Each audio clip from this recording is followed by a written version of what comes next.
Good afternoon. How's everybody doing? We have a nice audience here. Thank you for joining us today. Welcome. We have an exciting session today about unlocking your potential of your AWS Cloud investment with ServiceNow. My name is Max Saronin. I'm the head of Cloud Solutions and Product Management at ServiceNow. And I'm joined by Larry and John. I'll let them introduce themselves. Go ahead. Hey everybody, my name is Larry and I'm with AWS. I'm the Senior Solutions Architect with independent software vendors, and I'm based out of Southern California. Glad to be here. Hi everyone, this is Gian Mario De Luigi. Possibly you remember this name as it contains both Mario and Luigi. I'm part of the amazing outbound product management team for ITOM, and I'm really looking forward to this session today. Thank you for being here. So we have a special team here today, a representative of our partnership with AWS. So really what we want to do is explain to you a little bit about ServiceNow, what we do for some of you that may be new to it. By the way, how many people here are already ServiceNow users or customers? Okay, that's great. So we're not going to need to explain to you what ServiceNow is, but we'll give you a little bit more of where we're going, the roadmap. And we're super excited to partner on this session with Larry because Larry comes with tremendous insight from AWS customers. And it's those insights that have really been driving a product roadmap. And we're excited to share some of the exciting announcements that you'll be hearing actually at this conference later, actually tomorrow. The three primary use cases our partnership is based on is, number one is accelerating cloud value. That's going to be the focus of today's talk. But we're also doing a lot around transforming, empowering cloud customer experience and reinventing industry workflows. So what we'll do today is we'll give you an overview of the partnership overall, and we'll go into accelerating cloud value as the key use case. So this is the agenda for today. I'll start off with just give you a little bit about ServiceNow. A lot of you already know ServiceNow, but really around how we're using AI to really drive the next level of transformation for customers. Now Larry's going to cover a little bit about the cloud adoption framework AWS has, which is very broad and covers a lot of use cases. And Larry's done an amazing job of learning from customers to boil it down to just 5 use cases that are foundational. If you can get them right, you can scale your cloud fast. And then the third part is, this is the most exciting one, is John is going to talk to us a little bit about cloud solutions, but more importantly, he's going to show us an actual product demo. And there's a lot of conversations about AI and Gen AI, and we're going to actually show you Gen AI at work, how we actually put it to work for people. We're actually show you how we can take Gen AI and automate some of the workflows that we've been talking about. All right, so what we want to start with is framing this session and why we're talking about this. And you know, most of the time, so I've been doing cloud transformation for over a decade, and before that it was called digital transformation, and before ServiceNow I was actually doing a lot of consulting work, working with large enterprise customers, and I saw firsthand how hard it is to drive transformation for the organization. You can start driving transformation in pockets, and we see that quite a bit, especially early days of cloud, where it was innovation. The cloud teams would grab cloud capabilities, they would spin things up quick, they would put out code quickly. There was tremendous amount of speed. It was all about agility, right? And it was all about putting out code faster. But as time went on, people realized, well, that's great that there's a couple of teams that are doing it, but now we need to start having everybody using cloud because cloud is just the de facto new environment. And that's where it started getting a little bit more complex, because it wasn't just as easy as, hey, let's just spin up some infrastructure. At the same time, there's all these new cloud services are coming in, right? And all of a sudden, there's all these new compliance requirements and new drivers for cloud value that are having to be asked. So this is the really big challenge for organizations that are trying to scale cloud. It fundamentally boils down to what I've seen is people, process, and technology, as you say. We all know those 3 things. You know, what we see, it's people, process, and data. Right, because actually the technology piece is there. Like AWS has got tremendous amount of capabilities. That's not the problem. The problem is you have people and processes disconnected from the data, and that is fundamentally the crux of being able to go from transformation in pockets to transformation at scale. And this is where ServiceNow comes in. As all of you know this already because you're ServiceNow customers, we'll thank you for that. ServiceNow is the platform, this is the AI platform for business transformation. And this is really important. We see ourselves as really connecting employees and customers together as the only platform in the industry that actually does this by connecting to other platforms as the platform of platforms. Because we're not asking customers to replace their existing tools, investments in the cloud. We know that they spend years building capabilities, and that's fantastic. But at this phase, it's all about how do we connect it all together, connect our employees with our customers, and what's the game changer now that's never been there before is AI. Because those transformation initiatives were so difficult because you had to look at the data, you had to figure out the data, it was so hard. But now with Gen AI, it's a game changer. This is why we put it right in the middle of our platform. Everything is going to be centered around Gen AI because we believe that is going to be foundational and transformational to all the workflows across the organization. When we say workflows, we mean there's 5 primary workflows that we do as a company. So the first one is a technology workflow, which has a number of products you're probably most familiar with. ITSM, IT Service Management, that's the one that we've started with, and we've grown from there. Employee workflow covers things that are all about making the employee experience better. This is, for example, HR service delivery or talent management. Our customer and industry workflows are all about starting with customer service management, but we know that customer service management is different by industry.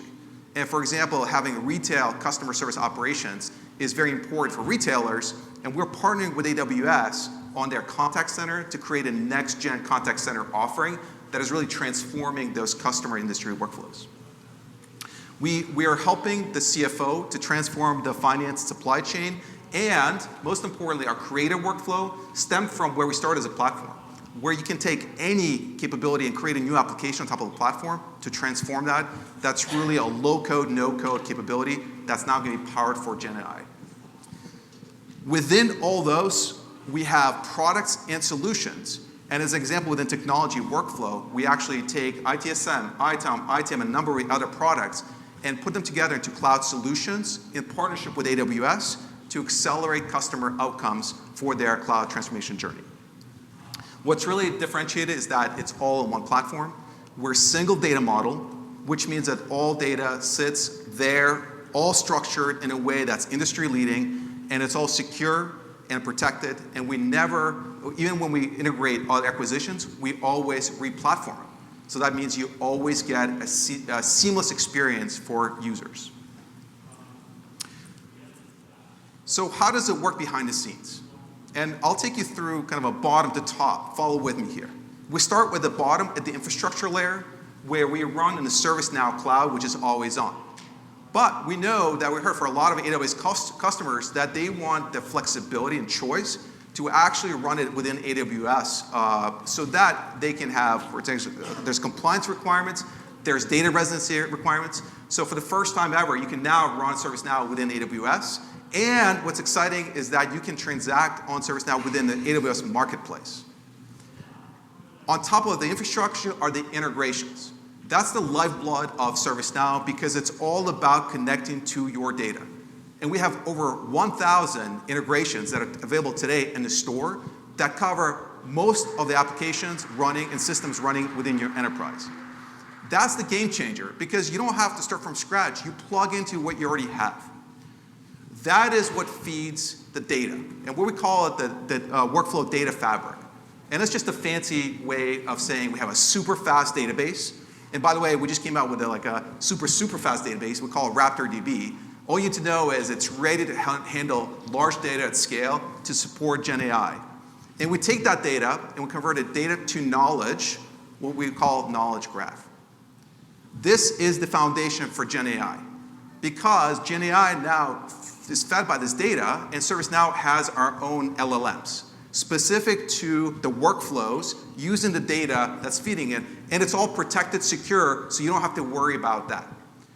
That's not to say we don't integrate with other LLMs. We also work with all the industry LLMs, OpenAI, for example, or if your company has their own LLMs, we work with them as well. And we're excited to announce tomorrow, actually, that we're actually going to have an integration with Bedrock, with AWS, and that's going to be yet another game changer of our partnership. So on top of AI, then this is where we run automation. Automation is we have something called Now Assist. Think of that as the ChatGPT for work.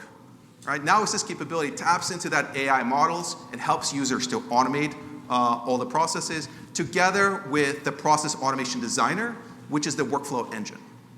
We do that on one platform across all the workflows as a single platform of platforms. So let's make it a little bit practical, right? What's an example of a workflow we could transform? And this is why Accelerating Cloud is such a good example. If you look at most cloud transformation projects, they involve a lot of people. And here we put up just some of them. We have 6 teams that we typically see involved in these cloud transformation projects. You have, for example, asset managers that are always plugged in because they need cloud visibility because they have compliance requirements. They have to know exactly what their assets are, or there's potential for huge fines. We have cloud architects. They're trying to make decisions about future state architecture in the cloud, but they need the data to know what the as-is status is so they can make those informed decisions. We now have Cloud Center of Excellence teams that are starting to get stood up to focus on cloud governance, but they're actually pretty small and they rely on everybody else across the organization to not only drive the implementation of it, but feed the actual requirements from the end users.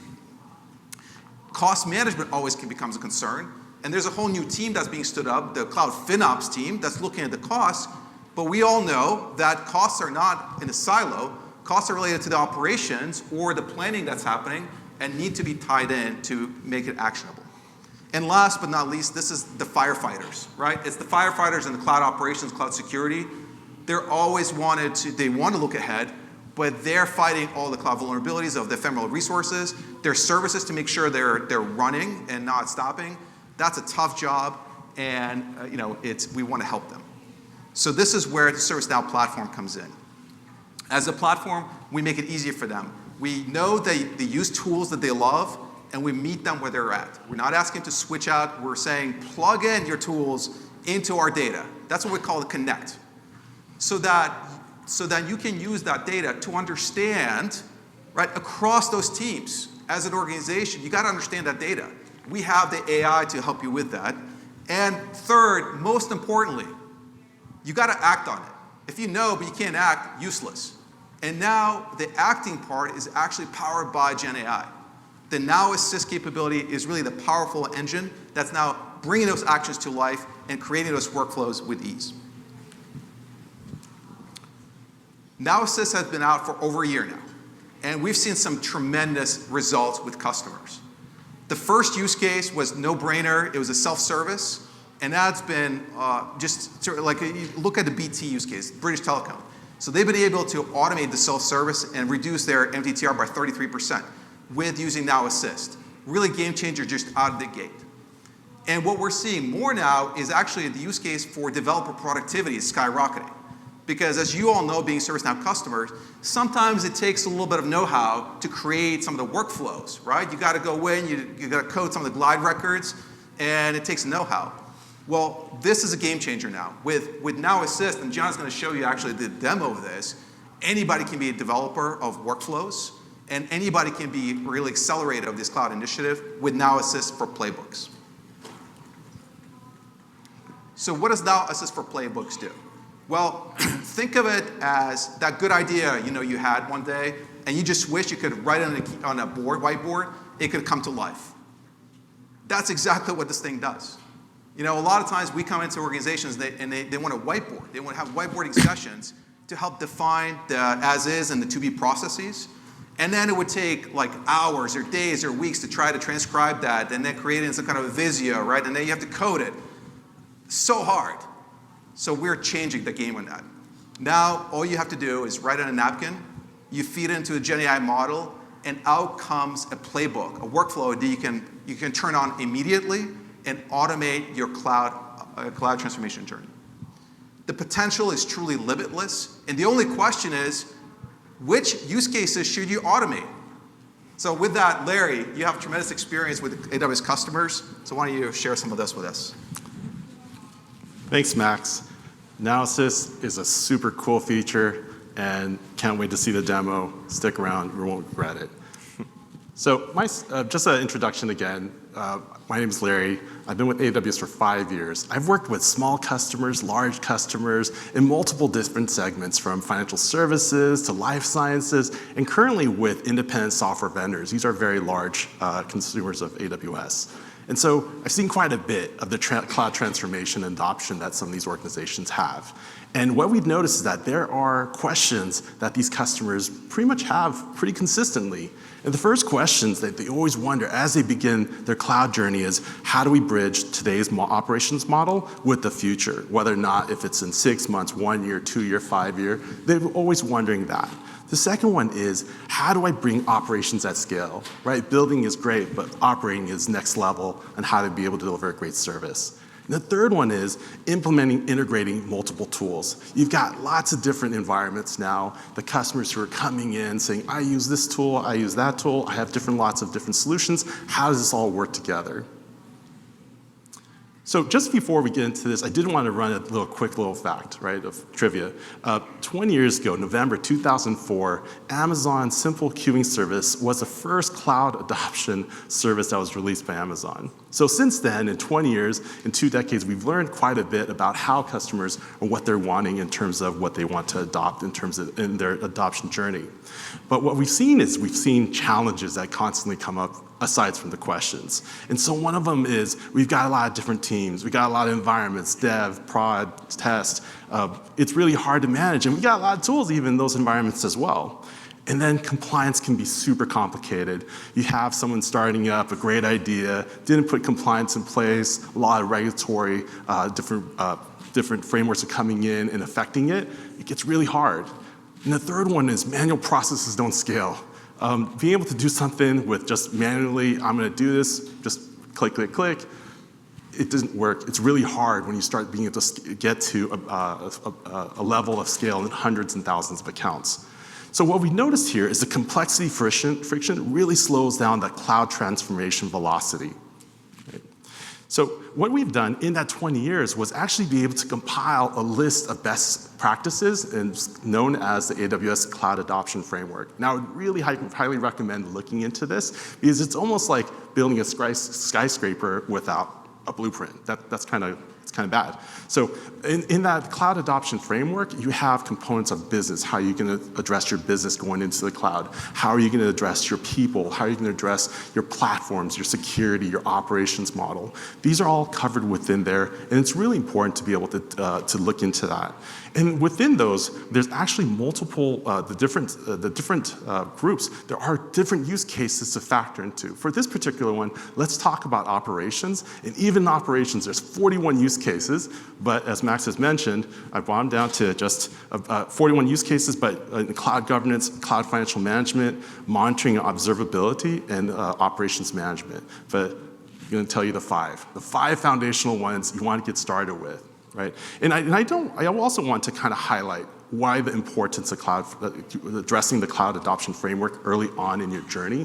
I have a customer, it's a financial services customer, had over 500 accounts, and it started getting a lot of sprawl, a lot of in terms of people doing a lot of different things, and compliance became a very serious issue as this organization was dealing with international customers as well. They had 2 full-time employees dedicated to just resolving compliance issues, and it became a big problem. And the fulfillment, even starting up a new account that a dev team can start deploying the applications, started taking 3 to 4 weeks. And so app teams were getting frustrated, and they go and start creating their own accounts, and shadow IT started forming. So it's really important to get started with their cloud adoption framework from the start. And let's go and talk more about the 5 foundation use cases to really address before you start your journey, right? So one is the multi-account strategy and lifecycle. Really important. We actually had customers when we deployed services like Control Tower. They said, we're just going to deploy everything in a couple accounts, and it'll be working out okay. And it did work for a little while, but they started facing some real significant challenges in operating in that model. So having a good multi-account strategy from the start and life cycle, understanding when is it going to be put into place, how is it going to be used, and when you're going to actually replace it, really important. So resource inventory visibility and tracking. This is where a lot of things will change in your organization and in your products and how you be delivering to your customers. And you'll lose track of what you have. And this is where having a great CMDB to track these things is super critical. Know your resources, know who owns them, right? So I think someone's laughing there because they know what that's about. So, and then tagging. So tagging strategy is super important as well. Really emphasize this to know how to know who owns it, know what cost center it is, know what environment it is, know your environmental, know your automation tags, know your cost tags. It's super critical to define this from the start because you don't want to go back and change this later on when you have a lot of resources in play. And then the tags will then help with the cost allocation and accountability. So this is where depending upon how you operate as an organization, maybe you have show back or you have charge back, you want to be able to allocate to what they're using, to what it should be, where the cost should be going to. And last, but definitely not the least, is compliance and security for audit. This is where it's super critical to define what those requirements are and be flexible enough to adjust them. One of the customers I had in life sciences, where they are highly regulated industry, they had so many compliance requirements that are coming at them that 40% of their teams were spent on documentation updating and compliance remediation instead of innovation. So that's a pretty significant use of your team's time. So we've been talking about multi-account. Let's talk about what an account is, right? I think most of you guys know what an account is, but let's kind of go over it. It's simple as going to the AWS and enrolling for a new account and being able to and start using some of the resources within there. And we're known for our compute, our storage, our networking, and now Gen AI. We have quite a bit of that, right? But it's also to think about an account more than just resources is that it is a resource container. And within here, we have security and security resource boundaries. And this is where you can actually use identity access management to say who should have what access to which resources based upon the policies that you have in place. It's service quotas, API limits, and throttling. This is where you can actually do the containment within there so you're not impacting another account. I mentioned about customers who had launched everything in one account. You're going to have a problem because the account cannot scale based upon the API limits that you have in place.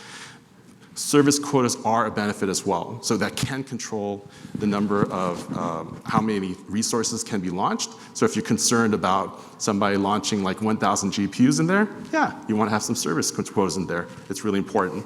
And then also billing separation, right? So having shared accounts sometimes are necessary, but you want to have the granularity where you want to say, this account was used for this product or this team, and I want to be able to charge appropriately.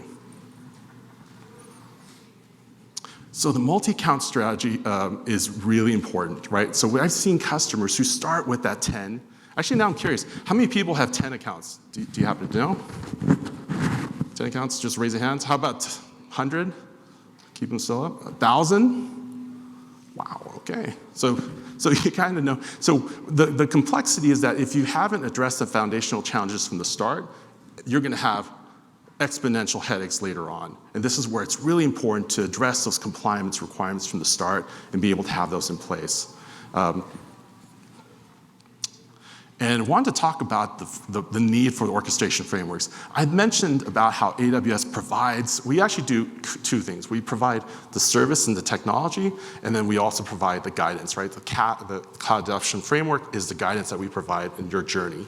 So the service and technology, in this multi-account journey, we've actually introduced control tower, landing zones in the past, organizations. All these things are very familiar with people who are using multi-account strategy. But the orchestration layer is really hard, right? Especially when you have different complexity, or you have different requirements for each environment.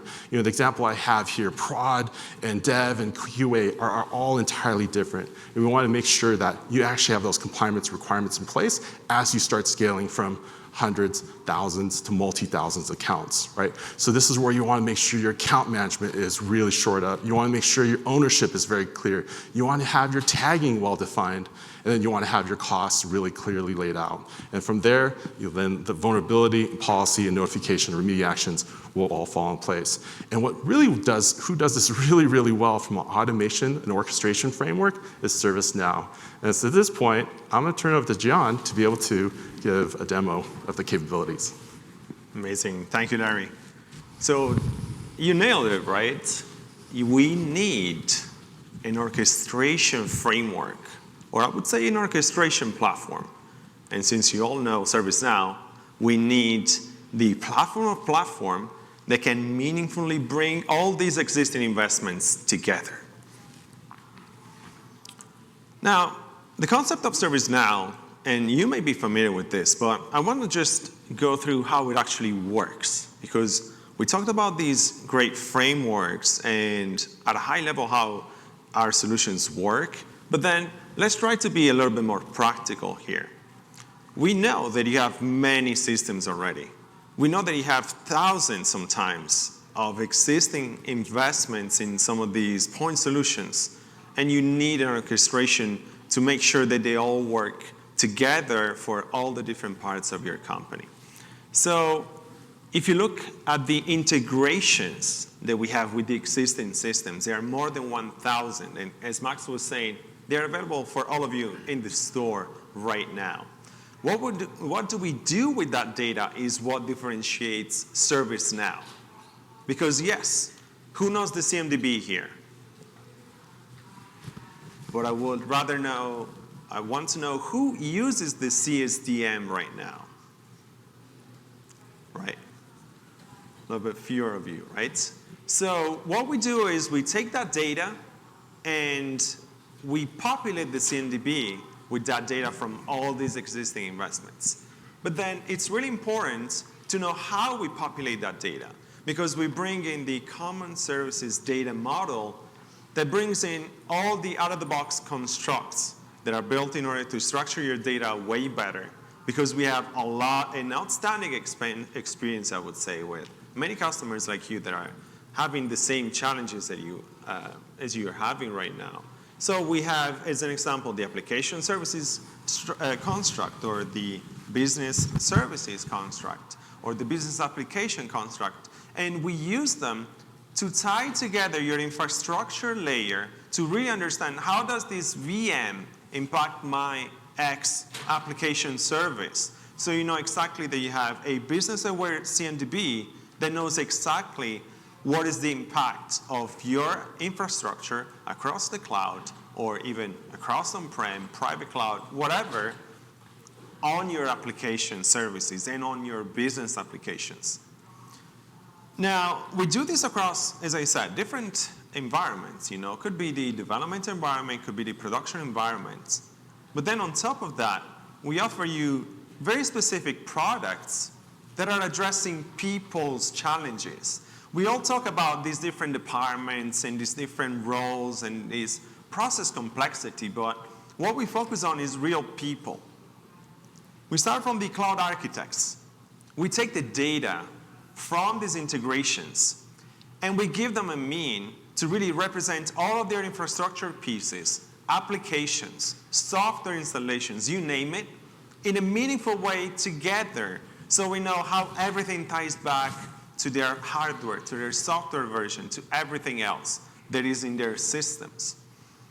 Then we take the data and we provide the cloud discovery admins, or cloud asset managers, with relevant insights to really understand how each piece of that infrastructure is related to their business applications. Then for Cloud Center of Excellence, or cloud infrastructure teams, we have a meaningful way. We all know that you have your own tools, right? We know that you use your Terraforms, your Ansibles, your AWS Control Tower. We know that. But we do more. We want to bring that governance on top of all these different tools, so that if you're in a cloud team, you don't need to worry about doing manual tasks, approvals, really governance stuff. We automate all the governance in the cloud. Then, Cloud FinOps teams, and Max was mentioning them as well. We take the data from your AWS environments, from your other cloud vendors themselves, and we categorize that data with a normalization engine, so you can compare different cloud costs across different cloud providers together. So the FinOps team can say, okay, how much am I spending every month when it comes to computing resources, to databases? So this is quite cool, right? But we're, again, just helping people with the data that we're bringing in. And then cloud operations. We cannot recognize the value of cloud operations enough if we're talking about application services and business applications. What we do is we take that data And we make sure that we can create alerts or we can respond to alerts fast enough because we know exactly who's the owner of that cloud resource.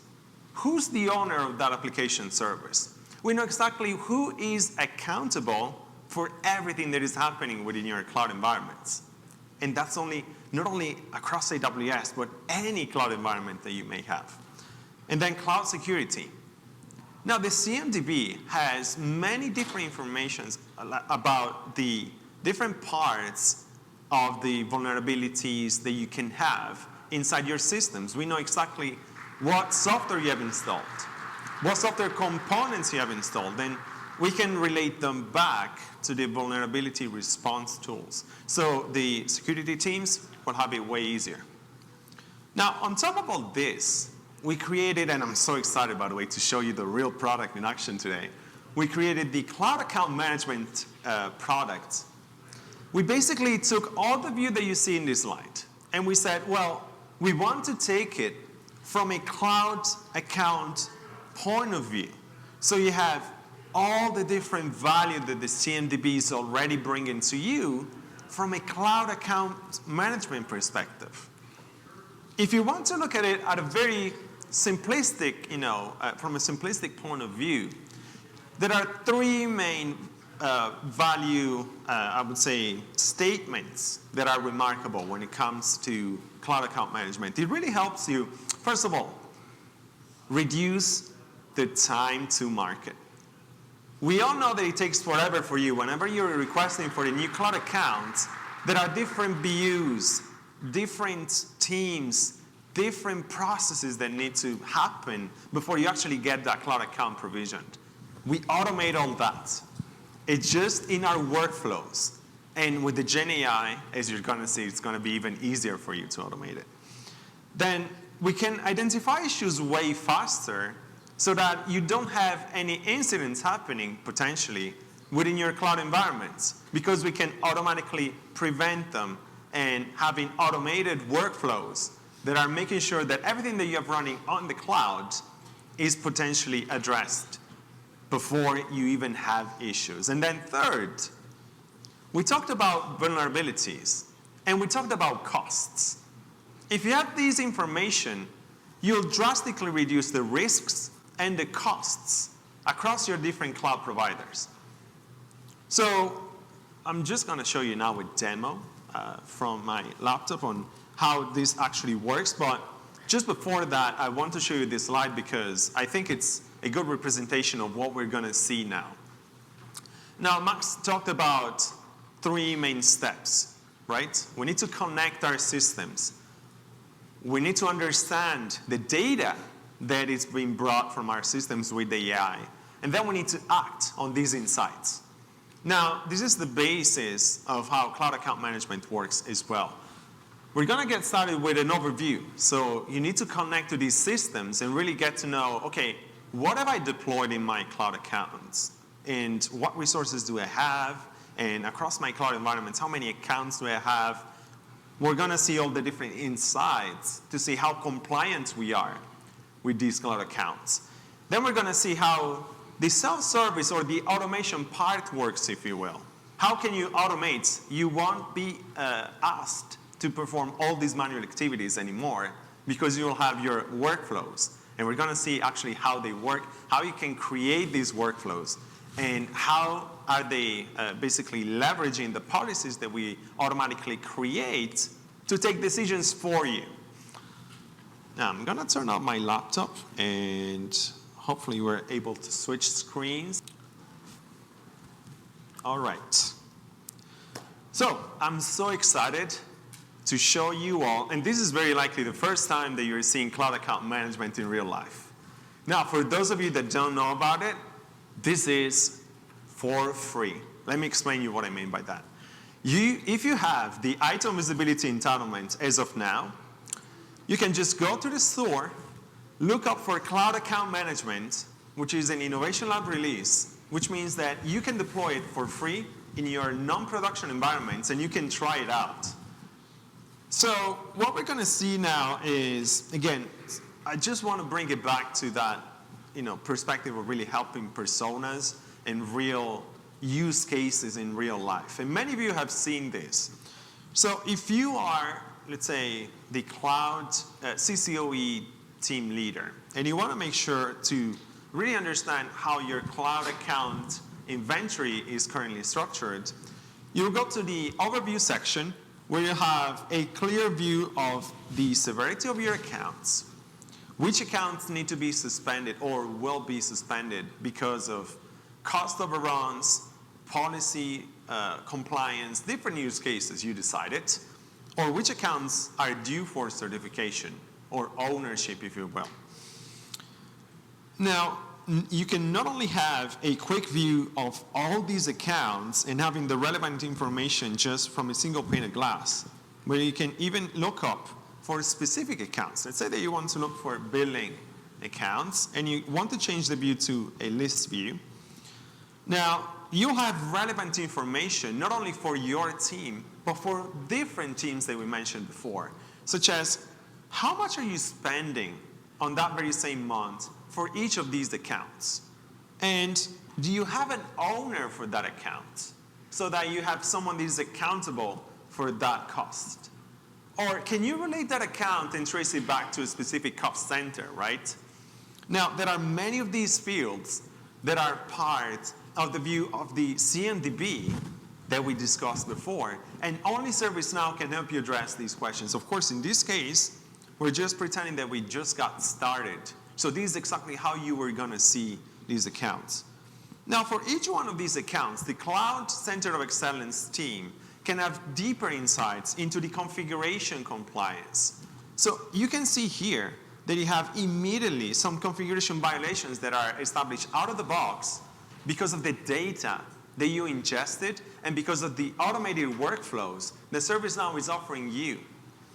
You can also see other details so that you can know about who is owning that account or who is that account impacting in terms of business applications. And you can also check the policies that you are auditing this account against. Now, we do shape out-of-the-box policies, but you can use your own because, again, this is a platform of platform story. And in this case, we have the AWS policy set that is automatically available for you all out of the box and is going to check every single account for AWS that you're going to have in your CMDB. So your governance is, in this case, way more automated than your typical baseline use cases. Now, once you have those policies decided and you have a clear overview of these accounts, this was the overview section, right? Where you get a cool amount of insights, I would say. But then there's all the other parts of automation that we mentioned, where you're requesting for a new account, and you want to make sure that there are workflows behind it that are making sure you don't have to manually intervene in any of your requests.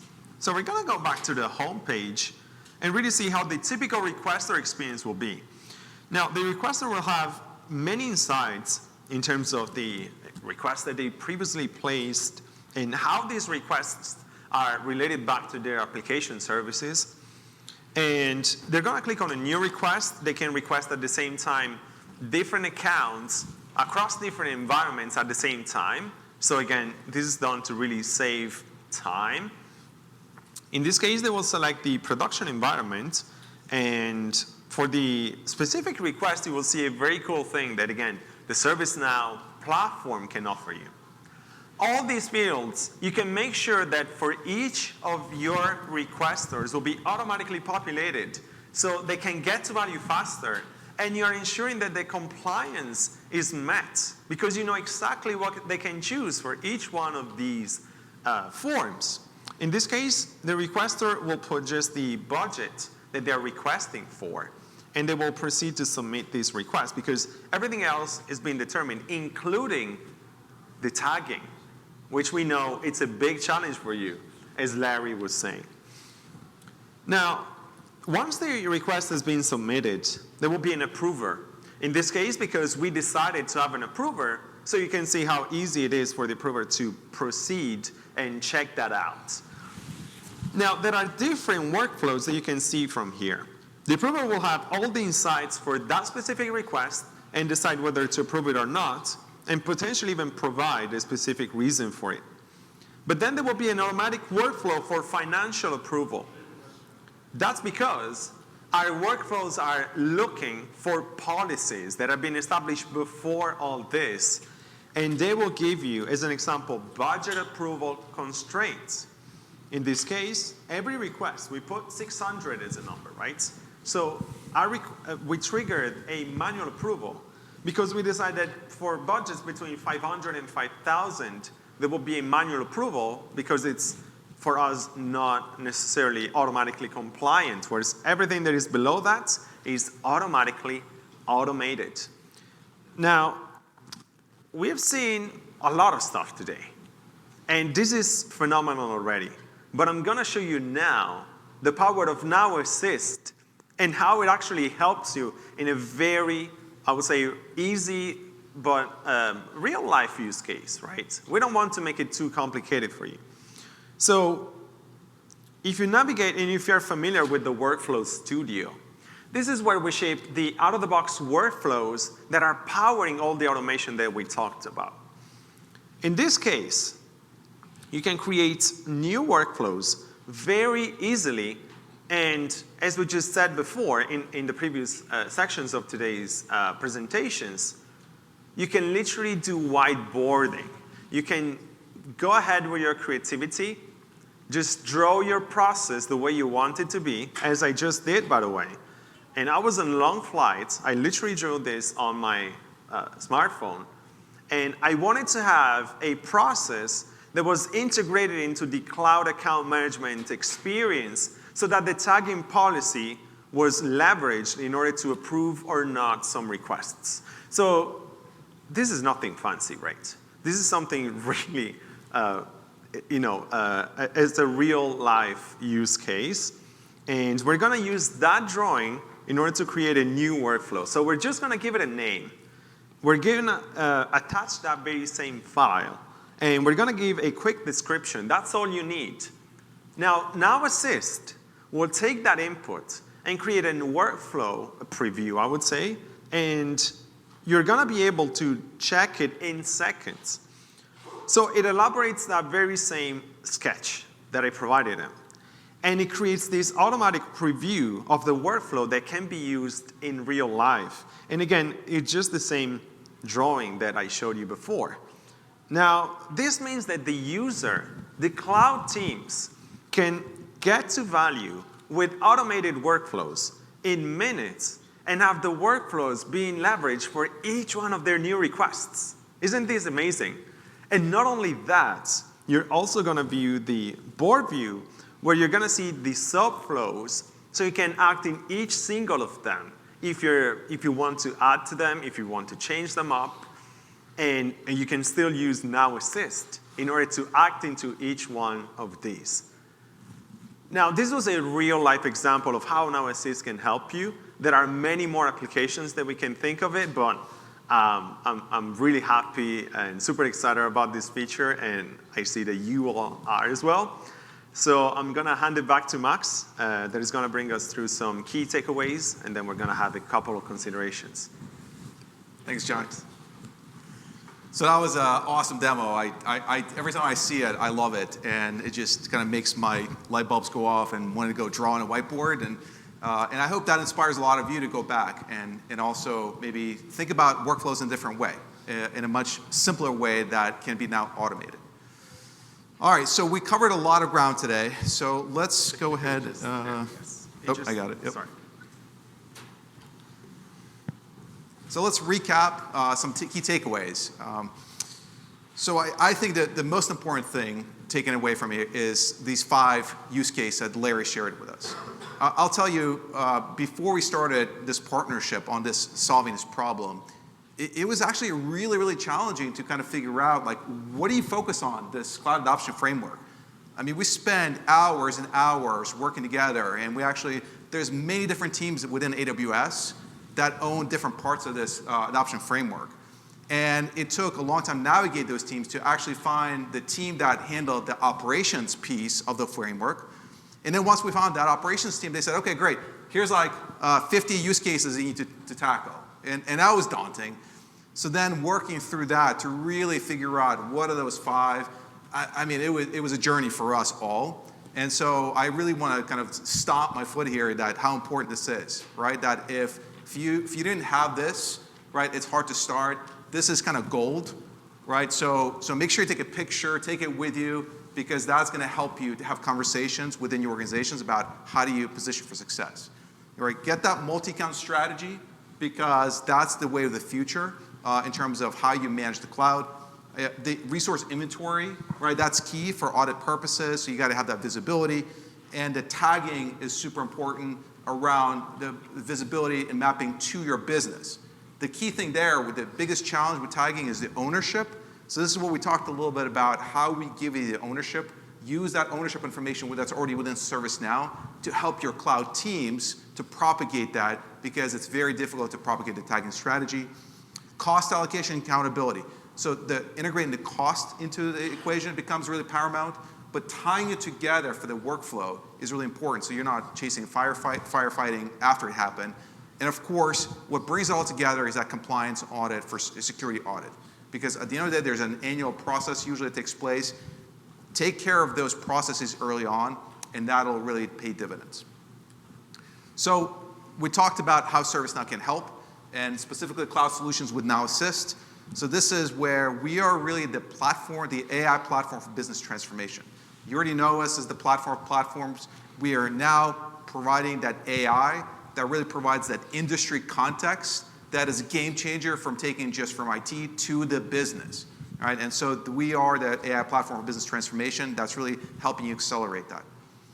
The connect, understand, act model is something I personally really love. Right? The way to think about how do you make it actionable. Right? That it's connecting to all the existing investments, not to create things from scratch. It's to understand that data with the context of services and using the LLMs that are use case specific within ServiceNow that are trusted and secure. And finally, the action. This is what most of the tools that don't give you, is the action piece. Now powered by Now Assist is a game changer. John covered the common services data model. This is, it's a one-liner on the slide, but this is over a decade of experience of multiple industry groups of collaborating with thousands of customers to create an actual model that is repeatable, that you can use. Today, I'm sure that today there's meetings going on in your companies of people arguing about definitions of different data architect types, okay? They're spending hours, days, weeks of lost effort. If you help them with this common service data models, it's going to really accelerate everybody across the teams to unify and really focus on what matters. And we introduced cloud account management. I am super excited about this capability. It's been a few years in the making of collaborating with AWS.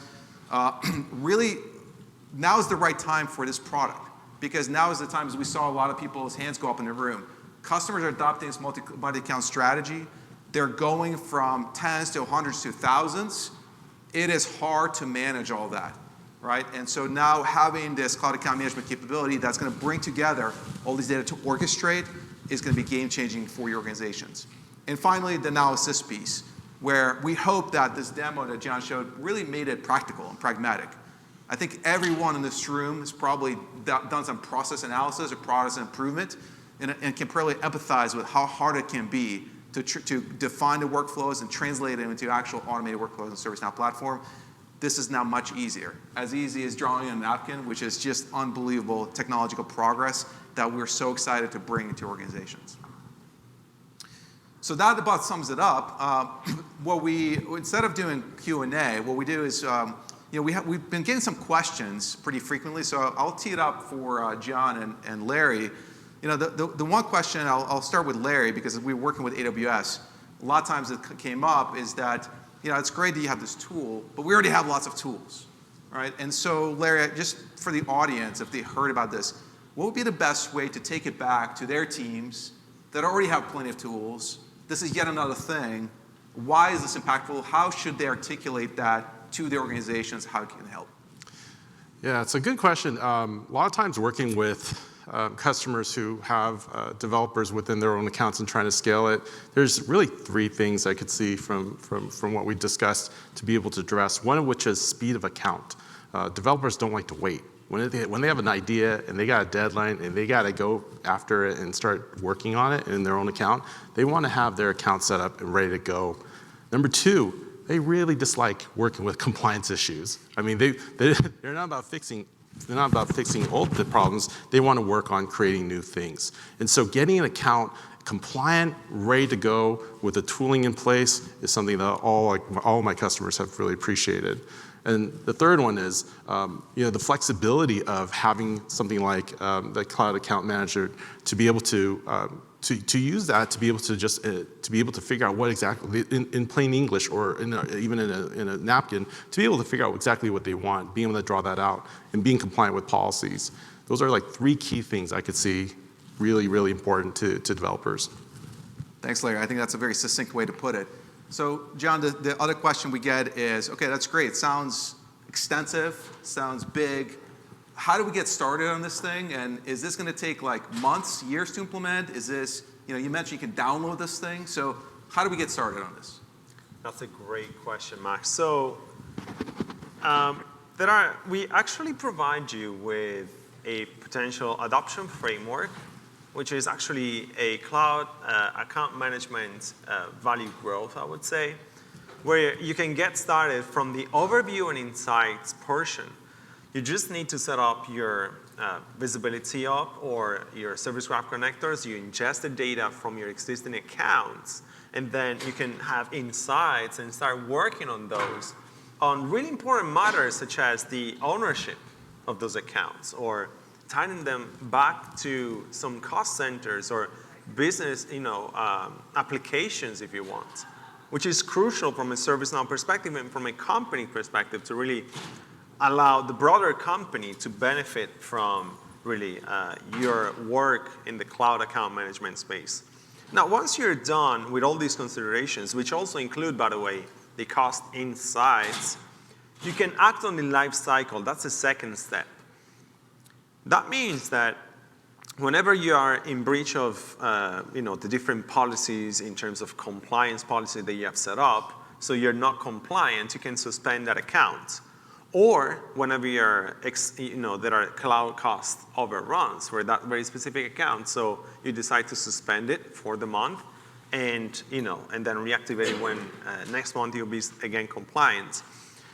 Now, once you take those decisions, you're really, and there are many more examples, you're acting on the life cycle. The third step then will be to really act on the automation and self-service perspective.